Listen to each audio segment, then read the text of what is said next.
திங்கட்கிழமையில் பசுமாடுக்கு உணவளிப்பதும், தெய்வத்திற்கு குறிப்பாக சிவனுக்கு விளக்கேற்றுவது, நல்லெண்ணெய் கொடுப்பதும், அபிஷேக பொருள் கொடுப்பதும் பெரிய அளவு சுபிட்சத்தை குடும்பத்தில் ஏற்படுத்தும்.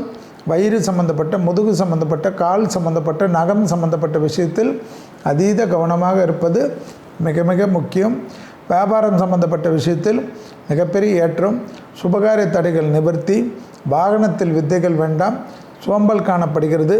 மேலதிகாரிகள் விஷயத்தில் பதட்டம் வேண்டாம். தேகாரோக்கியத்தில் அதீத கவனம். நரம்பு சம்பந்தப்பட்ட கோளாறு, தூக்கமின்மை, மன அழுத்தமெல்லாம் ஏற்படும். எனவே மகர ராசிக்காரர்கள் உத்தியோகத்திலும், தொழிலிலும், வியாபாரத்திலும், படிப்பு சம்பந்தப்பட்ட விஷயத்திலும் ஏற்றங்கள் பெறக்கூடிய அற்புதமான காலகட்டம். பொறுமையாக இருந்தால் படிப்படியாக நடக்கும். அவசரப்பட்டால் எல்லாம் கெட்டுவிடும். பெற்றோர் பெரியோருடன் தேகாரோக்கியத்தை அதிகமாக கவனமாக பார்த்து கொள்ளக்கூடிய ராசிக்காரர்கள்